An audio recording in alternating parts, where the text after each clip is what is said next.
शुरू करें। हेलो, बोला दीजिए। हेलो, शुरू किया जाए। सभी electronic, print media, portal media के सभी हमारे पत्रकार भाइयों का आज के प्रेस कॉन्फ्रेंस में स्वागत करते हैं। और सबसे पहले आप सभी को, बिहार वासियों को, देश के वासियों को सावन की शुभकामनाएं भी हम देते हैं। और आज का जैसा प्रेस कॉन्फ्रेंस रखा गया है, आप सब लोगों को विषय हम बताना चाहेंगे। और आप लोगों को इससे पहले भी एक कॉपी जो है लोकसभा में राष्ट्रीय जनता दल के सांसद ने, मनोज झा जी ने, 9वीं अनुसूची को लेकर के जो सवाल भारत सरकार से किया है और उसके अवज में जो जवाब भारत सरकार का आया है, उस क्वेश्चन और आंसर का आप सब लोगों को जो है डिस्ट्रीब्यूट किया गया है। और एक बहुत ही महत्वपूर्ण विषय था कि भाई जो महागठबंधन की सरकार ने, बिहार सरकार ने जाति आधारित गणना करा करके आरक्षण जो है पिछड़ों का, अति पिछड़ों का, दलितों का, आदिवासियों का 65% किया और 10% EWS को एज इट इज रखा। यानी देश के इतिहास में पहली बार किसी राज्य ने जाति आधारित गणना कराई और आरक्षण की सीमा जो है 75% लेकर के गई। एक ऐतिहासिक निर्णय था। और उसके बाद भी हम लोगों का आशंका थी कि भाजपा के लोग किसी न किसी तरीके से, जिस प्रकार से कास्ट बेस्ड सर्वे जो हम लोग करा रहे थे, अपने मोहरों को कोर्टों में खड़ा करके किसी न किसी तरीके से डिले कराएंगे या ये होने नहीं देंगे, ये आशंका हम लोगों को पहले भी थी। इसलिए तात्कालीन जब हम लोगों की सरकार थी, हम उप मुख्यमंत्री थे, तो हमारे नेतृत्व में ही प्रेस कॉन्फ्रेंस हुआ था कैबिनेट निर्णय के बाद। और कैबिनेट ने, हम लोगों ने रिकमेंड किया था भारत सरकार को कि जो आरक्षण की सीमा जो महागठबंधन सरकार ने बढ़ाया है पिछड़े, अति पिछड़े, दलित, आदिवासियों का, इसको शेड्यूल 9 में भारत सरकार जो है वो डाले। उस प्रेस कॉन्फ्रेंस में जनता दल यूनाइटेड के भी वरिष्ठ नेता लोग भी शामिल हुए थे मेरे नेतृत्व में। और ये बात स्पष्ट रूप से हम लोगों ने कहा था कि जो रिकमेंडेशन बिहार सरकार ने दिया है उसको तमिलनाडु के तर्ज पर, जो आरक्षण तमिलनाडु का शेड्यूल 9 में है, इससे कोई भी आरक्षण पे छेड़खानी नहीं हो सकती है। इसलिए इसको भी बिहार को उस तर्ज पे शेड्यूल 9 में डाला जाए। आप सब लोगों को पता है कि हमारे प्रस्ताव पर सभी दल के प्रतिनिधि मंडल प्रधानमंत्री से भी मिले, उस समय भी मना कर दिया गया। तो हम लोगों का संकल्प था और राष्ट्रीय जनता दल की पूरी लड़ाई सड़कों पर भी पहले भी हुई थी कि भाई जातीय गणना जो है पूरे देश में होनी चाहिए। लेकिन जब हम लोग सत्ता में आए, 17 महीने जब हम लोग सरकार में रहे, तो इस काम को हम लोगों ने किया, लागू किया। और हम लोग शुरू से कहते थे कि भाजपा जातीय गणना के खिलाफ है। भारतीय जनता पार्टी बिहार को विशेष राज्य का दर्जा नहीं देना चाहती है। और भारतीय जनता पार्टी जो है शेड्यूल 9 में जो महागठबंधन की सरकार ने आरक्षण पिछड़ों का, अति पिछड़ों का जो बढ़ाया है, उसको डालना नहीं चाहती है अनुसूची 9 में। यानी तीनों चीज हम लोग उस समय भी शंकित थे कि कोई ना कोई कोर्ट चला जाएगा और इस प्रकार की बातें आएंगी। कोर्ट में ये मैटर गया और कोर्ट द्वारा जो है ये रोका गया। फिर ये मामला जो है अभी सुप्रीम कोर्ट में है। और हमने पहले भी कहा था कि अगर अनुसूची 9 में इसको नहीं डाला जाएगा तो हम लोग सड़कों पर आंदोलन करेंगे। और बिहार सरकार किस प्रकार से पक्ष रख रही है हमको, क्योंकि भरोसा नहीं है मौजूदा एनडीए सरकार पर, बिहार की सरकार पर, क्योंकि भाजपा जो है उसमें बड़ी पार्टनर, और चाहे केंद्र में हो या बिहार में एनडीए की सरकार है। और मुझे पूरा भरोसा है कि एनडीए की सरकार चाहे बिहार वाली हो या देश में हो, ये नहीं चाहते हैं कि जो आरक्षण की सीमा बढ़ाई गई है उसको अनुसूची 9 में डालें। तो हम लोगों का पहले भी कहते कि हम लोग इसमें सुप्रीम कोर्ट में हम लोग जाएंगे, और हम लोग केवल इंतजार कर रहे थे भारत सरकार की जवाब का, जो कि स्पष्ट रूप से ये जवाब आप लोगों के समक्ष मिला है। इसमें यही सवाल पूछा गया था कि भाई क्या आरक्षण आप बढ़ाइएगा अनुसूची में 9 में, स्पेसिफिकली जो है बिहार के शेड्यूल 9 में आप डालिएगा कि नहीं डालिएगा। तो भारत सरकार ने जवाब दिया है, no sir, the matter falls under the preview of the state government as per provision of the constitution. अब आप बताओ, ये सरासर भारत सरकार झूठ बोल रही है। अनुसूची 9 में यानी शेड्यूल 9 में डालने का अधिकार केवल भारत सरकार को ही है, राज्य सरकार को नहीं है। ये पूरी तरीके से झूठ बोला जा रहा है, संसद में झूठ बोला जा रहा है। और ये विषय अगर अनुसूची 9 में नहीं डालने का है या स्टेट मैटर है, तो ऐसा तो नहीं कि भाई हम लोगों के हटने के बाद नीतीश कुमार जी ने अनुसूची 9 का जो प्रस्ताव हम लोगों को कैबिनेट द्वारा भेजे थे, इन लोगों ने वापस ले लिया हो। क्योंकि उस समय तत्कालीन जो अभी भी गृह मंत्री आपके अमित शाह जी हैं, उस समय जो ईस्ट जोन का जो बैठक चल रहा था उसमें भी हम लोगों ने प्रस्ताव रखा था, उनसे मांग की थी कि इसको अनुसूची 9 में डाला जाए। अब मामला है कि कोई भी, चाहे नीतीश कुमार जी हो, जनता दल यूनाइटेड के कोई नेता हो, सभी लोगों के मुंह में दही जमा हुआ है। कोई भी इसको लेकर के आवाज नहीं उठा रहा है। जब हम लोगों ने किया था इस काम को तो बड़े ढिंढोरे पीटे जा रहे थे जनता दल यूनाइटेड के द्वारा। अब करेगा कौन? करने वाले भी तो वही है। Janata Dal United is the part of the government of India.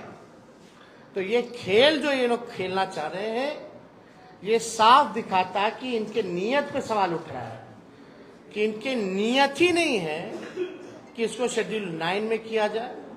ये पिछड़े, अति पिछड़े, दलित, महादलित, आदिवासियों के हित में जो काम हुआ है उसको ये लोग नहीं चाहते, स्वीकारना नहीं चाहते, और इसको पूरी तरीके से फंसाया जा रहा है। बिहार सरकार द्वारा कोई ट्रांसपेरेंसी नहीं रखी गई है। जब हम लोग जाति आधारित गणना करा रहे थे तो पूरी तरीके से ट्रांसपेरेंसी रखी गई थी कि कौन से स्टेज पे हम लोग हैं, क्या हो रहा है, नहीं हो रहा है, लोगों को जानकारी प्राप्त होती थी। अब बिहार सरकार सुप्रीम कोर्ट में क्या स्टैंड ले रही है? नहीं ले रही है। मुख्यमंत्री चुप है, उनके सारे मंत्री चुप है जो हमारे साथ बैठ करके मेरे नेतृत्व में प्रेस कॉन्फ्रेंस किए थे, कोई कुछ नहीं बोल रहा। यानी बिहार सरकार और नीतीश कुमार जी इतने सीट लाने के बावजूद भी पूरी तरीके से फेल हो चुके हैं, सुपर फ्लॉप हो चुके हैं। ये साबित हो रहा है कि उनकी कोई सुन नहीं रहा, या वो सुना नहीं रहे, या तो वो इंटरेस्टेड नहीं है, या तो उनकी बात को कोई नहीं सुन रहा। क्या क्या नहीं किया गया था बिहार के विशेष राज्य के दर्जे को लेकर के, क्या क्या आंदोलन दिल्ली से लेकर बिहार तक। अब देने वाला कौन है? भारत सरकार पार्लियामेंट में खड़ी होकर के, यानी उन्हीं की सरकार खुद मना करती है कि बिहार को हम स्पेशल राज्य का दर्जा नहीं दे सकते। खुद ही कह रही है कि हम अनुसूची 9 में हम नहीं डालेंगे, ये स्टेट मैटर। स्टेट मैटर कैसे? ये तो भारत सरकार को एक्सप्लेन करना चाहिए ना, कोई तो तार्किक जवाब देना चाहिए, टेक्निकल जवाब देना चाहिए। और अनुसूची 9 का तो सब लोग जानते हैं कि भाई भारत सरकार के हाथ में ही है और किसी के हाथ में नहीं। वरना अनुसूची 9 में अगर राज्य सरकारों को होता या बता दे, या तो ये भी जवाब इसमें दे देना चाहिए था कि हाँ राज्य सरकार को अनुसूची 9 में देने का, रखने का दर्जा दिया गया है या है, ये भी बात बता देनी चाहिए थी। तो ये भी बात नहीं कही गई है। तो हमारा ये मानना है कि इस लड़ाई को लेकर के हम लोग आंदोलन तो करेंगे ही करेंगे सड़क पर, लेकिन कोर्ट में भी हम लोग पक्ष रखेंगे। और हम लोग केवल यही इंतजार कर रहे थे कि भारत सरकार का इसमें क्या जवाब होगा। अब यह स्पष्ट हो गया है, भारत सरकार ने मना कर दिया है, तो इसको लेकर के राष्ट्रीय जनता दल अगले सोमवार, सावन का महीना है और हम लोग सोमवार तक हम लोग जो है अपना पिटीशन जो है सुप्रीम कोर्ट में हम लोग अर्जी राष्ट्रीय जनता दल द्वारा अपने पॉइंट्स को हम लोग रखेंगे। और बिहार सरकार को तो ये भी बताना चाहिए कि क्या आप प्रस्ताव जो दिए थे वो वापस ले लिए हैं कि नहीं लिए, या मुख्यमंत्री ने कोई चिट्ठी लिखी है नहीं लिखी है गृह मंत्री को अनुसूची 9 में डालने के लिए। और मान लीजिए अगर भारत सरकार मना किया तो जनता दल यूनाइटेड के लोगों का क्या प्रतिक्रिया है इस पर, यह भी स्पष्ट होना चाहिए। अगर भारत सरकार में भाजपा के बाद और कोई दूसरा तीसरा दल है मजबूत, तो वो जनता दल यूनाइटेड है, यानी एक अहम पार्टनर के रूप में है, निर्णायक भूमिका में है। तो जब आपकी बात ही नहीं सुनी जा रही है, ना बिहार को विशेष राज्य का दर्जा, ना 9वीं अनुसूची में, और मुख्यमंत्री जी तो हमारे साथ भी गए थे, उनके नेतृत्व में हम लोग सब गए थे हमारे प्रस्ताव पे प्रधानमंत्री जी से मिलने। उनकी तो मांग थी कि भाई जातीय गणना जो है पूरे देश में होनी चाहिए। तो आज तो मुख्यमंत्री स्थिति में है कि अगर मजबूती से अपनी बात को रखेंगे तो मोदी जी की हिम्मत नहीं है मना करने को। तो कम से कम क्या मुख्यमंत्री जाति आधारित गणना पूरे देश में चाहते हैं कि नहीं चाहते, ये बताना चाहिए। तो ये तीनों सवाल को लेकर के पूरी तरीके से डबल इंजन की सरकार 6 महीने हो गई है, कुछ जो है इस विषय पे ये लोग काम नहीं कर रहे हैं, केवल सत्ता का मौज ले रहे हैं और बिहार की जो पिछड़ी आबादी है उनके साथ अन्याय कर रही है। हम लोग सच्ची लड़ाई लड़े, राष्ट्रीय जनता दल के लोगों ने जो कमिटमेंट किया था उसको हम लोगों ने मात्र 17 महीने के अंदर, चाहे नौकरी का मामला हो, चाहे स्वयं सहायता समूह के मानदेय को दुगुना करने का हो, चाहे जाति आधारित गणना कराने का हो, आरक्षण की सीमा को बढ़ाने का हो, हम सब लोगों ने उस काम को पूरा किया 17 महीने। लेकिन आखिर ऐसा क्या हो गया कि राष्ट्रीय जनता दल के हटते ही जब ये भाजपा और एनडीए डबल इंजन की सरकार आई तो सारे काम में जो है ताला लग गया। तो इस पे हम लोग इसलिए प्रेस कॉन्फ्रेंस बुला करके आप लोगों को सूचित करना चाहते थे कि कम से कम आप लोग भी सूचित हो जाइए और देश और राज्य के लोग को भी सूचित कर दिया जाए कि भारत सरकार मतलब जनता दल यूनाइटेड बीजेपी, इसमें बिहार की पार्टियां हैं एनडीए में, बिहार को ही वोट लेके अब बिहार को विशेष राज्य का दर्जा नहीं दे दिए, बिहार का ही वोट लेकर के सारा काम करके आरक्षण को 9वीं अनुसूची में नहीं डाला जा रहा, पैकेज नहीं दिया जा रहा अलग से। बजट में तरह तरह की बातें आई, जितना इंफ्रास्ट्रक्चर का पुराना मामला जो हमने उठाया वही सारा उसी टाइम हो गया था, उसी चीज को दोहराया गया, खाली नोट कवर बदल दिया गया। तो हम लोग इसको लेकर के हम लोग जो है जनता के बीच जाएंगे, अदालत सर्वोच्च न्यायालय हम लोग जाएंगे और अपने पक्ष को मजबूती के साथ रखेंगे और किसी भी कीमत पर जो आरक्षण महागठबंधन की सरकार ने बढ़ाया था उसको खत्म नहीं होने देंगे, उसको लागू करा करके ही हम लोग दम लेंगे। इसलिए आप सब लोगों को हम बुलाए और कोई विषय पे अगर आप लोगों को सवाल पूछना हो, यार आप तो बोले 15 अगस्त के बाद हम लोग जाएंगे। किस वजह से आखिर ये नहीं शामिल हो पा रहा है? क्या नियत ही खराब है। अरे भाई 17 साल से तो उन्हीं लोगों का डबल इंजन का सरकार था, पहले क्यों नहीं जाति आधारित गिनना हुआ? आरक्षण क्यों नहीं बढ़ाया गया? राष्ट्रीय जनता दल आई 17 महीने में करके दिखाया, और करके ही नहीं दिखाया, जब चले जाने के बाद इसको फंसा दिया गया।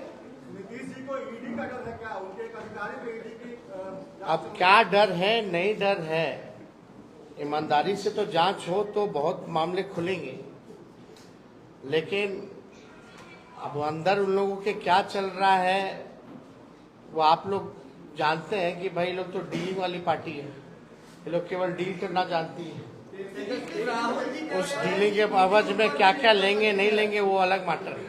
तेजस्वी जी, विधानसभा सत्र में आप क्यों नहीं? फैसला आया है कल जो शेड्यूल कास्ट और शेड्यूल ट्राइब के लिए सुप्रीम कोर्ट का फैसला आया है, इस पर आपके पार्टी का क्या स्टैंड है?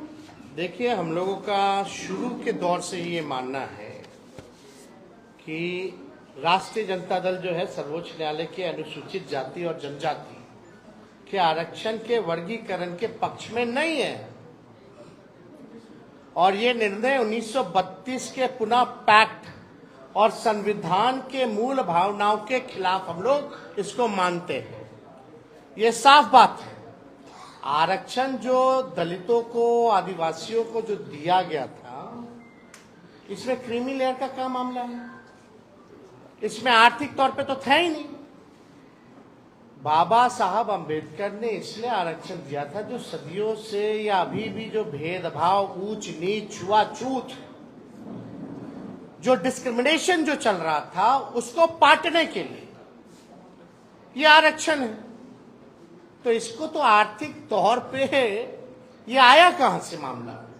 तो ये पूरी तरीके से हम लोग जो है इसके पक्ष में नहीं है। वर्गीकरण को लेकर के ये आर्थिक तौर पे नहीं है। अगर आर्थिक तौर पे ही आपको न्याय दिलाना है तो आप नौकरी दीजिए सबको। क्यों नहीं देते नौकरी? नौकरी की बात क्यों नहीं करते? कितने लैंडलॉर्ड हैं, कितने कम परसेंट, कितना लैंड किसके पास है? सबके पास है। आंकड़ा सबके सामने सार्वजनिक है, ये डिस्ट्रीब्यूट कर दो। लेकिन आज भी ऐसा देखा गया है, हम लोग देखते हैं कि दलितों की किस तरह से पिटाई की जाती है। जब शादी में घोड़ी पे नहीं बैठने दिया जाता, पूजा पाठ नहीं करने दिया जाता। दलितों और आदिवासियों को तो छोड़ो, अखिलेश यादव जी मंदिर जाते उसको भी धोया जाता है। जीतन राम मांझी यहां मंदिर गए तो उसको धोया गया। तो ये जो भेदभाव, ऊंच नीच, छुआछूत, कोई जो है अनुसूचित जाति और जनजाति का मालिक ना बने, उसका वो ना बने।